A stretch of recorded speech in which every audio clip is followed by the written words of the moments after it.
corazón. He predicado la Biblia desde hace mucho. Soy un observador de los tiempos y estudiante de la palabra de Dios. Creo que Dios está a punto de descender del cielo y juzgar la maldad de este viejo mundo. Yo no estoy tratando de salvar al mundo. Todo aquel que conoce la Biblia sabe que es una tontería el intentar salvar este mundo. Este mundo va en curso de colisión, de choque con el juicio y el desastre. Permítame decirle cuál es el propósito del Evangelio. El Evangelio no es para salvar a esta civilización de la catástrofe. El Evangelio es para salvar al hombre de la catástrofe de esta civilización. El objetivo de la Biblia y del Evangelio es arrebatar a hombres, mujeres, niños y niñas, sacarlas como antorchas del fuego y hacerles saber que este mundo se dirige hacia el juicio. Mas gracias a Dios, está por venir un nuevo mundo. Hoy tenemos muchos ingenieros sociales que hacen todo lo posible por salvar a este mundo. Me recuerdan de la gente que estaban acomodando las sillas en la cubierta del Titanic antes de que éste se hundiera. Lo que necesitamos hacer es averiguar cuál debería ser nuestra posición en estos últimos días. Y como lo he dicho antes, no debemos saberlo solo para sobrevivir, sino para florecer, para ser victoriosos, para alistarnos para ir al cielo y llevarnos a todo el que podamos con nosotros. Y yo creo que eso es a lo que el apóstol Pablo se refiere aquí en 2 de Timoteo, capítulo 3. Dios ha puesto en mi corazón una serie de mensajes para darnos un vistazo general de los temas que enfrentamos en estos últimos tiempos. Por favor, busquen su Biblia, 2 de Timoteo, capítulo 3, y empecemos con el versículo 1. También debes saber esto, que en los postreros días vendrán tiempos peligrosos. Esta palabra, peligrosos, en el original se usa solo una vez más en el Nuevo Testamento. En Mateo, capítulo 8, verso 28. Habla de dos hombres endemoniados, y ahí está traducido feroces en gran manera. Así que estos son tiempos feroces en gran manera. No es que yo sea ave de mal agüero cuando le digo que nuestro mundo enfrenta tinieblas nacionales e internacionales, morales, espirituales, sociales y políticas. Cualquiera puede tomar el periódico y darse cuenta que las naciones se derrumban a nuestro alrededor. Usted dirá, pero es maravilloso lo que sucede en los países comunistas, el ver el derrumbe del comunismo. Bien, esto nos da una ventana para predicar el Evangelio. Nos da una entrada para predicar el Evangelio y debemos hacerlo, pero mi amigo, lo que usted está viendo es un destello del reino venidero del anticristo. Este mundo y todas las cosas que están sucediendo tan rápidamente solo están preparando el escenario para ese líder mundial, el anticristo. La Biblia dice que él vendrá y nos dice también de dónde saldrá. No, él no saldrá de Rusia, saldrá de un imperio romano reunificado, saldrá de Europa. Y vemos cómo el escenario ya se ha preparado para esto. Los cristianos no deberíamos sorprendernos al ver todas estas profecías cumplirse. No debe ocasionar pánico. Como lo he dicho antes, lo repito ahora, mi amigo, no hay pánico en el cielo. Aun cuando se ponga gloriosamente oscuro para el Hijo de Dios, recordemos que la estrella de la mañana aparece después de la hora más oscura de la noche. Estamos esperando el regreso del Señor Jesucristo. Dios nos dice que estos son días peligrosos. En 2 de Timoteo 3, versículo 2, encontramos una descripción de los días en que vivimos. La Biblia dice, porque habrá hombres amadores de sí mismos.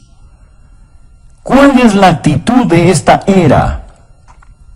Ya no tenemos a los hippies, quienes estaban interesados en el bien de toda la sociedad en conjunto. Ya eso se ha quedado atrás. La actitud en nuestros tiempos es el yo. Concentrarse en uno mismo, egocentrismo. Vivir como si Jesús nunca hubiera vivido, como si nunca hubiera muerto, como si no hubiera resucitado. Alguien ha descrito a esta era como la era del nihilismo. Una muy destacada feminista escribió lo siguiente. Escuche bien. Ella dijo, debemos destruir el amor. Se lo puede imaginar. Debemos destruir el amor.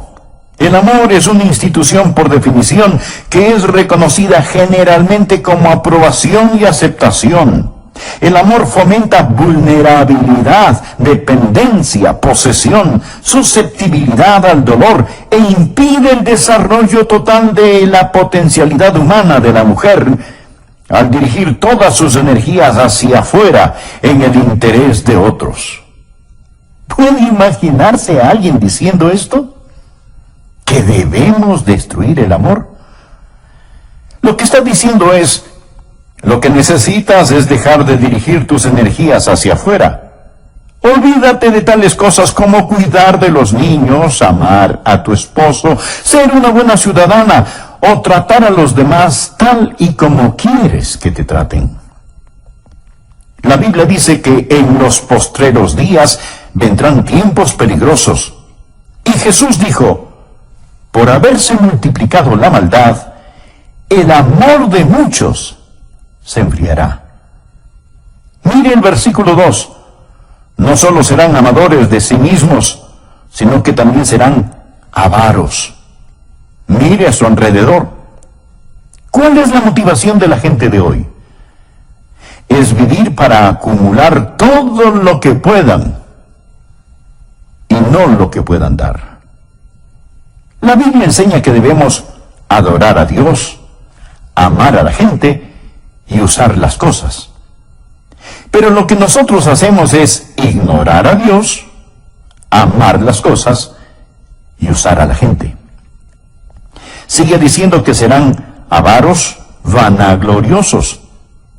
Continuamente presumimos de nuestra grandeza humana, de nuestros logros humanos, y como egomaniáticos, vamos directo hacia el infierno pensando que somos demasiado buenos para ser condenados. Nuestra civilización se está desbaratando, anda arrastrando los pies. Y continúa diciendo la palabra, blasfemos. Puede ver eso en el verso 2. Permítame decirle algo. Me da vergüenza a veces ser estadounidense al encender la televisión. Me pregunto qué pensarán aquellos que nos visitan. El diablo lleva la blasfemia y la pornografía a las salas de los estadounidenses. Parece como si una alcantarilla estuviera abierta. La gente blasfema contra el nombre de Dios. George Will, un comentarista conservador que de vez en cuando me gusta escuchar, dijo lo siguiente. Y ahora es un escándalo más allá de la ironía que gracias al trabajo energético de los fanáticos civiles de libertades, los pornógrafos disfrutan protección extensa bajo la primera ley, mientras que los niños de primer grado en una presentación de Navidad se dice que infringen los valores de la Constitución, los valores de la primera ley. Pablo continúa diciendo que en los últimos días los niños serán desobedientes a los padres. Levantamos una generación de niños que no entienden la autoridad dentro o fuera del hogar. Un educador, el Dr. Pierce de Harvard, instruía a 2,000 profesores en Denver y dijo lo siguiente, por favor escúcheme atentamente, lo que dijo este Dr. Pierce. Todo niño en los Estados Unidos que entra a la escuela a la edad de 5 años está mentalmente enfermo, porque llega a la escuela con una lealtad hacia nuestros funcionarios elegidos, hacia nuestros padres fundadores, hacia nuestras instituciones, hacia la conservación de esta forma de gobierno, patriotismo, nacionalismo y soberanía. Todo esto prueba que los niños están enfermos, porque el individuo sano es uno que ha rechazado todas esas cosas, y es lo que yo llamaría el verdadero niño internacional del futuro. Bueno, dirá usted, ese era un hombre cualquiera el que dijo esas cosas. No, mi amigo, era un profesor de Harvard. Bien, dirá usted, le hablaba a gente ignorante. No, le hablaba a 2000 profesores. Les estaba diciendo que cuando los niños y niñas van a la escuela y tienen amor hacia sus padres, una distinción clara entre lo bueno y lo malo, lealtad para su país e ideas de nacionalismo y patriotismo, entonces esos niños están enfermos. El doctor John Phillips, un teólogo y gran estudioso de la palabra de Dios, dijo: incluso los padres cuidadosos están encontrando cada vez más difícil sobrevivir las mareas ascendentes de promiscuidad toleradas por la sociedad con los valores seculares enseñados en las escuelas públicas. Las escuelas a lo largo del país simplemente ignoran las objeciones paternales contra las enseñanzas liberales sobre homosexualidad, aborto, control de la natalidad, indulgencia sexual y moralidad relativa. Y por supuesto, la enseñanza de la Biblia es prohibida en nuestras aulas. Podemos asignar la lectura y discusión de cualquier libro asqueroso que salga de la imprenta. Podemos estudiar Carlos Marx y George Bernard Shaw. Podemos invitar a brujas, homosexuales y anarquistas a nuestras aulas para que presenten sus ideas. Pero no podemos enseñar la Biblia, ni tener oraciones simbólicas, ni leer las Escrituras en nuestras escuelas. Y luego el doctor Phillips hace esta pregunta: ¿no es acaso razonable entonces que 1/4 de todos los quinceañeros estadounidenses y 1/10 parte de todos los adolescentes de 13 años hayan experimentado ya con el sexo? Piénselo. 25% de todos los quinceañeros. Mi amigo, cuando yo estaba en la escuela, recuerdo que había algunos niños que hacían ciertas cosas, y todos sabíamos quiénes eran esos niños, y hablábamos de ello. Pero ahora, querido amigo, hay cosas que están pasando y que quebrantan el corazón. Bien, mire el versículo 3. Sin afecto natural. Sin afecto natural. Literalmente significa sin amor de familia, sin amor de familia. Una mañana escuché en la radio sobre un asesinato planeado entre un hijo y sus padres. Iban a asesinar a la esposa del hijo, o sea, a su nuera, para recibir el dinero del seguro. Pero parece que se dieron cuenta que su seguro ya había expirado. Entonces, escuche bien, entonces los padres, en lugar de matar a la nuera, asesinaron a su propio hijo, sin afecto natural. Una feminista dijo: ya que el matrimonio constituye esclavitud para las mujeres, es claro que el movimiento femenino debe concentrarse en atacar esta institución. La libertad para las mujeres no puede ser sin la abolición del matrimonio. Oh, yo sé que hay feministas que creen en el matrimonio y no están de acuerdo con esta mujer. Mas este es el tipo de pensar que está saliendo a flote en la sociedad en la que vivimos. Hay muchos que piensan, y entre ellos mujeres, que el tener una familia, criar niños, es una carga y es una imposición. Para colmo de males tenemos el movimiento homosexual. Cuando la Biblia dice sin afecto natural, habla de no tener el amor de familia que Dios espera que la gente tenga. Una mujer hacia un hombre hacia una mujer, hasta que la muerte los separe. Luego dice, implacables. Estos son tiempos peligrosos en los que vivimos, cuando los hombres romperán sus promesas. Es decir, la palabra de un hombre no significa nada, ya sea un contrato de negocios, un contrato matrimonial o un tratado entre naciones. Que Dios tenga misericordia sobre una nación que ha desechado el matrimonio. Hoy está aumentando lo que llamamos divorcio sin culpa. Mi amigo, eso es una burla. Es una tragedia nacional. El 40% de los matrimonios de hoy terminan en divorcio. Y muchos conviven sin el beneficio del matrimonio, rompen sus promesas. No solo eso, sino también calumniadores, intemperantes. Quiere decir sin autocontrol, crueles, aborrecedores de lo bueno. Nuestras cárceles están llenas de matones. No tenemos espacio suficiente para encerrar a los criminales. Cuando construíamos el templo de nuestra iglesia, uno de los alcaldes dijo, qué bueno que una iglesia tan grande como esta se esté construyendo.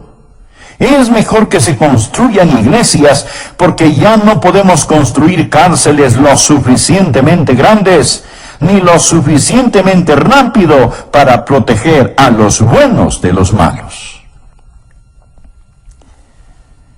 La Biblia nos enseña que ahora hay una forma de crueldad y violencia que es incontrolable. Leí que existen por lo menos 140 grupos terroristas que aún funcionan en nuestros días. Ahora estos grupos ya no son como los de antes, pues. Ahora ellos están armados con los equipos más sofisticados. No pasará mucho tiempo antes de que su vida y mi vida estén en más grave peligro debido al terrorismo internacional. Y deseo decir que mientras estoy en el tema de la crueldad y el terror, que ya practicamos el terrorismo en el país. Millares, millones están siendo ejecutados. Hablo del terror del aborto. Creo que el día más trágico en la historia de los Estados Unidos fue en 1973, cuando los bebitos antes de nacer fueron dado el estatus de no personas, no ser personas. Lo que hemos hecho es clasificar al bebé sin nacer como un objeto, una materia, no como una persona, tal y como Hitler clasificó a los judíos. Lo que Hitler hizo fue redefinir el concepto de persona. Hemos reclasificado a los bebés como no personas. Y mañana, un día normal en los Estados Unidos, 4.500 bebecitos serán asesinados por medio del aborto. Hace un año recuerdo que prediqué un sermón acerca del aborto. Prediqué ese sermón en mi congregación y recibí una carta de una persona que se había enojado porque había predicado acerca de ese tema desde el púlpito. Lo que esa persona me dijo era, el aborto es un tema político y usted debería mantener lo político fuera del púlpito. Sin embargo, mi amigo, si usted le pregunta a un político acerca del aborto, él le dirá que ese es un asunto religioso y que no debería de mezclarlo con la política. ¿Qué le parece? Él dirá, ¿sabe? Personalmente estoy en contra del aborto, pero lo que una persona haga o no haga con su propia vida es su problema, no el mío. Es como que alguien dijera, estoy en contra de que exterminen a los judíos, mas si alguien lo hace en su propia cámara de gas, ese no es mi problema. Así es que si nosotros los predicadores hablamos acerca del exterminio de la vida de los bebecitos, se nos dirá: manténgase fuera del asunto porque eso es política. Y a los políticos les dirán: hey, eso es un tema religioso. Así que, amigo, usted podrá catalogarlo como político o religioso, pero los bebés siguen siendo asesinados. Y tenemos que estar firmes y hablar al respecto.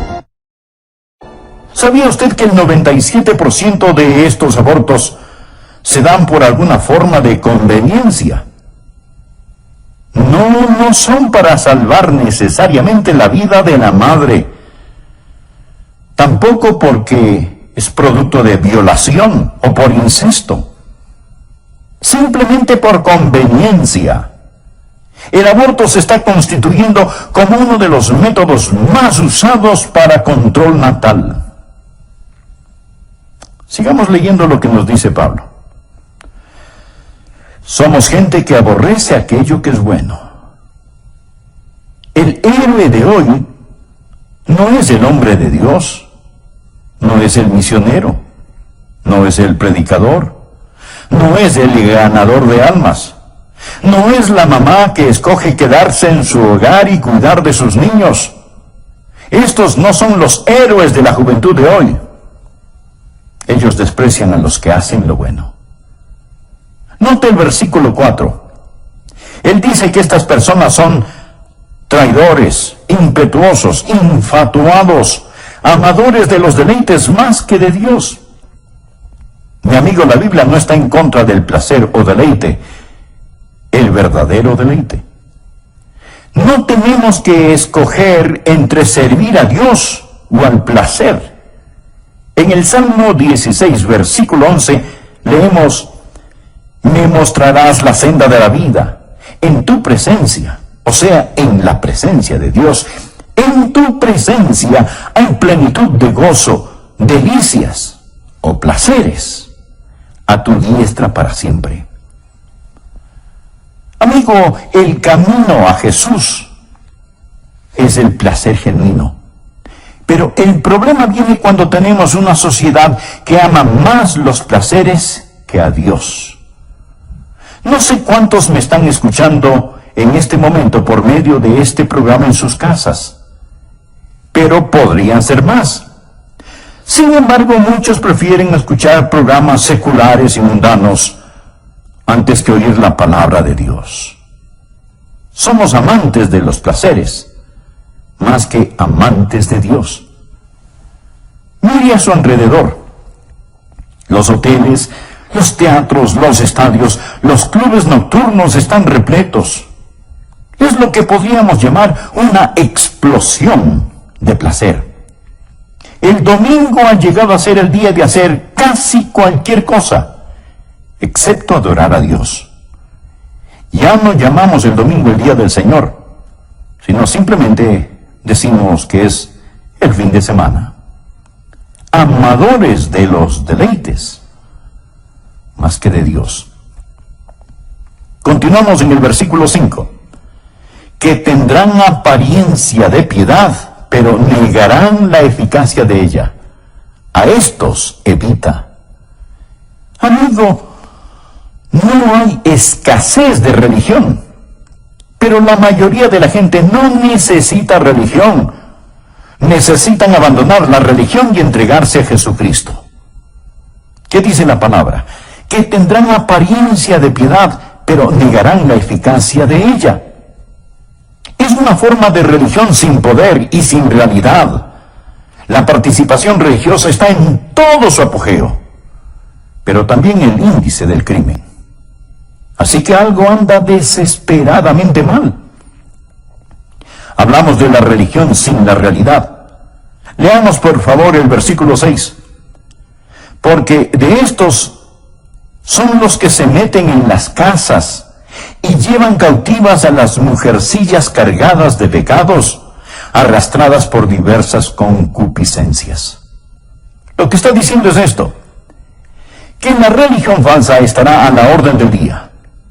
La palabra mujercillas significa mujeres débiles, de carácter débil, criaturas impulsivas, susceptibles a las insinuaciones. Estoy convencido que se refiere a las mujeres liberadas, quienes han rechazado la autoridad de la palabra de Dios y de sus esposos, viviendo por el impulso. Y luego continúa diciendo, mujercillas cargadas de pecados, arrastradas por diversas concupiscencias. Las palabras cargadas con pecados no significan que sean degeneradas y pecadoras. No es eso lo que quiere decir. Ahora, podría ser cierto, pero no es eso lo que significa. Lo que verdaderamente significa es que llevan el gran peso del pecado. Todo hombre, mujer, joven y niño en este mundo lleva el peso del pecado. Eso es lo que les da trabajo a los psiquiatras. Por eso es que se venden tantos sedantes y se consume tanto alcohol. Porque la gente trata de olvidar. No saben qué anda mal, puesto que existe este peso opresivo. Están cargados de pecados. Y sigue ahora describiéndoles aquí. Observe y verá que son una presa fácil para el diablo. Mujercillas cargadas de pecados, arrastradas por diversas concupiscencias. ¿Qué significa esto? ¿Significa que desean sexualmente a los hombres? No. Significa literalmente diversas lujurias, toda clase de pasiones, deseos no satisfechos. Lo que tenemos aquí son personas crédulas, culpables y codiciosas. Crédulas, débiles, listas a creer cualquier cosa. Ven una revista en el supermercado donde la artista Shirley MacLaine habla de la nueva era. La toman y la leen. ¿Por qué? Porque buscan algo que les quite esa culpabilidad que sienten. Además están vacías y llenas de deseos no satisfechos. Esto es lo que se encuentra en el corazón y mente de muchos hoy en día. Ahora, además de eso, encontramos en los versículos 7 y 8 una explosión de conocimiento. Estas siempre están aprendiendo y nunca pueden llegar al conocimiento de la verdad. Los hechos pueden duplicarse y triplicarse. El conocimiento aumentará, pero no la verdad. Si es nuevo, no es verdad. Mi amigo, debemos seguir luchando vigorosamente por la fe encomendada una vez por todas a los santos. Esta es una generación en busca de alguna cosa nueva. Por favor, vea el versículo 8. Y de la manera que Janes y Jambres resistieron a Moisés, así también estos resisten a la verdad, hombres corruptos de entendimiento, réprobos en cuanto a la fe. ¿Quiénes eran Janes y Jambres? Fueron los magos que se opusieron a Moisés al imitar y remedar sus milagros. En los últimos días, Satanás va a venir. En estos últimos tiempos, usted va a presenciar más milagros de los que jamás haya visto. La mayoría de ellos no serán hechos por Dios, sino por medio del poder de las tinieblas, el poder de Satanás. La Biblia dice que vendrá una explosión de milagros del ocultismo. Del mismo modo como Janes y Jambres se opusieron a Moisés y llevaron a cabo sus milagros. Muchos van a ser engañados por estos milagros. Estos, mi amigo, son tiempos peligrosos. Gracias a Dios no tenemos que enfrentarlos sin esperanza. Dios nos dice qué debemos hacer.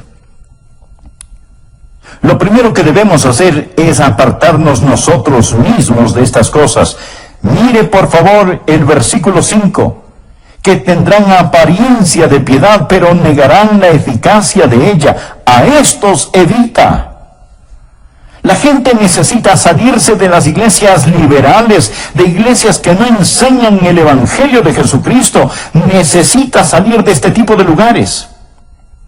Tal vez usted dirá, pastor, ¿que acaso su iglesia es la única buena y verdadera iglesia? Deberíamos ser. Hay muchas iglesias bíblicas maravillosas que honran a Cristo, pero también hay muchas que no. Y hay personas que asisten a ellas y dicen, bueno, es que mi abuelita está enterrada en el cementerio que queda en el patio trasero de la iglesia. Mi amigo, si la abuelita pudiera, se levantaría y saldría de ese lugar. Le garantizo que eso es lo que haría. Y amigo, es lo que usted debería hacer también. Sature con su ausencia esos lugares que no enseñan el Evangelio de nuestro Señor Jesucristo. Escuche, estimado amigo.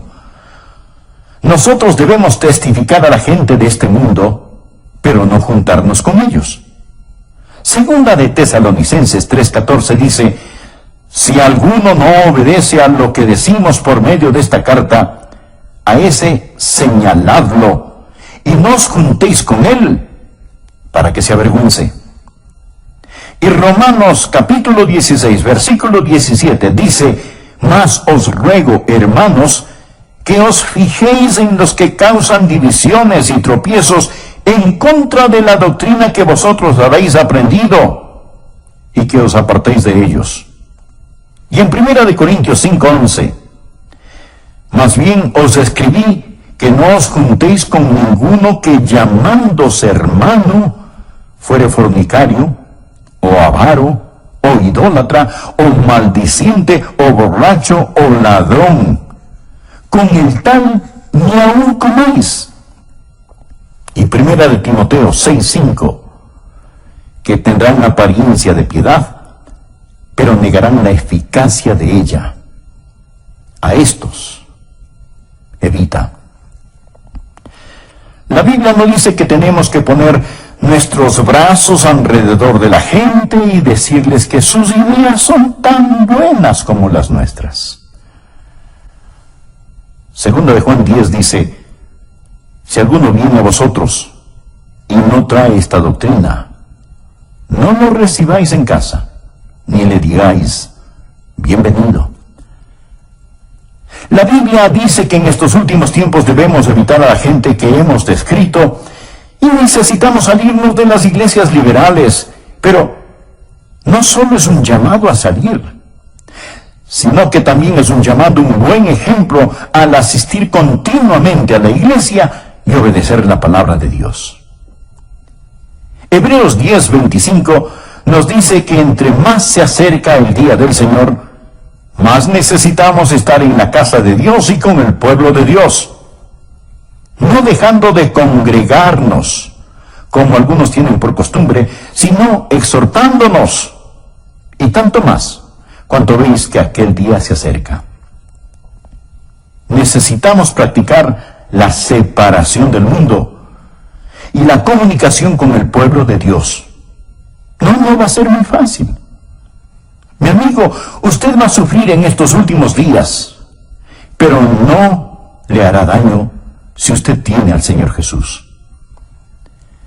Miren los versículos del 10 al 12. Pero tú has seguido mi doctrina, conducta, propósito, fe, longanimidad, amor, paciencia, persecuciones, padecimientos, como los que me sobrevinieron en Antioquía, en Iconio, en Listra, persecuciones que he sufrido, y de todas me ha librado el Señor. Y también todos los que quieren vivir piadosamente en Cristo Jesús padecerán persecución. ¿Cuántos creen lo que dice el versículo 12? Espero que lo crean. Está en la Biblia. ¿Cuántos de ustedes están sufriendo persecución? Si usted no está sufriendo alguna clase de persecución, es porque tal vez no está viviendo piadosamente en Cristo Jesús. Algunos piensan, bueno, si vivimos piadosamente escaparemos la persecución. No escapará. Mi amigo, Jesús no escapó la persecución. Pablo no se libró de la persecución. Usted tampoco se librará. Usted es una persona nacida 2 veces en un mundo de gente nacida solo una vez. Y estará yendo contracorriente todo el tiempo. Este mundo no le va a honrar si usted verdaderamente vive para el Señor Jesús. Le romperán la nuca si es que pueden hacerlo. Vean lo que dice el versículo 13. Mas los hombres malos y los engañadores irán de mal en peor, engañando y siendo engañados. Usted me preguntará, Pastor Rogers, ¿se está poniendo mejor o peor este mundo? Y la respuesta es sí. Los malvados y los engañadores irán de mal en peor, engañando y siendo engañados. Pero el pueblo de Dios, al acercarse a la segunda venida de Jesús, creo que estará brillando más y más. Veo que a pesar de toda la letanía de problemas, hoy más que antes, conozco a más gente que conoce y ama al Señor Jesús, que cree en la Biblia y quien... La otra noche fui a escuchar un debate entre Philip Schlafly y Sarah Weddington, la abogada que hizo legal el matar a bebecitos pequeños. Mientras escuchaba el debate, mi corazón se entristeció cuando vi cómo unos jóvenes celebraban y aplaudían la idea de que bebés antes de nacer pudieran ser aniquilados. Mas déjeme decirle también que me sentí animado cuando vi a otro grupo de jóvenes con rostros brillantes y de aspecto inteligente, muchos de ellos miembros de nuestra iglesia, que estaban allí en el nombre de Cristo y defendían aquello que es verdad. Amigo, es mejor que usted sepa dónde está parado y qué es lo que cree, porque va a ponerse de mal en peor. El diablo hará su trabajo al engañar. Existe todo tipo de charlatanes y esto va a empeorar. ¿Qué debe hacer usted? ¿Qué debe hacer la gente joven, adulta, los ancianos en estos días? Mire el versículo 14. Pero persiste tú en lo que has aprendido y te persuadiste, sabiendo de quién has aprendido, y que desde la niñez has sabido las sagradas escrituras, las cuales te pueden hacer sabio para la salvación por la fe que es en Cristo Jesús. Recuerde lo que usted ha aprendido. No dude en la oscuridad lo que Dios le ha mostrado a usted en la luz. Recuerde la palabra de Dios y de quién la aprendió. Yo no llegué aquí ayer. He estado aquí muchos años predicando la Biblia. Recuerde lo que ha aprendido y recuerde de quién lo aprendió. ¿Sabía que la Biblia habla de espíritus seductores y doctrinas de demonios? Una joven que era miembro de una iglesia en la Florida fue a estudiar a una universidad que tenía un nombre de religiosidad. Pero los profesores liberales comenzaron a tomar la Biblia y descuartizarla. Luego le dijeron, no regrese a casa, a su iglesia, contándoles todo esto. Ellos no lo entenderían. Esto es lo que creemos. Esto es lo que los eruditos modernos dicen. Y ella dijo, eran buenas personas y casi me convencieron, pero pastor, luego me recordé de lo que usted había enseñado y en la forma en que usted vive, y supe que ellos estaban equivocados. Esto es lo que el apóstol Pablo está diciendo. No te dejes llevar por esos vientos de doctrinas, pero persiste tú en lo que has aprendido y te persuadiste sabiendo de quién has aprendido. Amigo, Dios nos ha dado su palabra. Y todo lo que yo le hable va a venir a través de la palabra. Versículo 15. Dios nos ha dado las sagradas escrituras, las cuales te pueden hacer sabio para la salvación por la fe que es en Cristo Jesús. Toda la escritura es inspirada por Dios y útil para enseñar, para redarguir, para corregir, para instruir en justicia, a fin de que el hombre de Dios sea perfecto,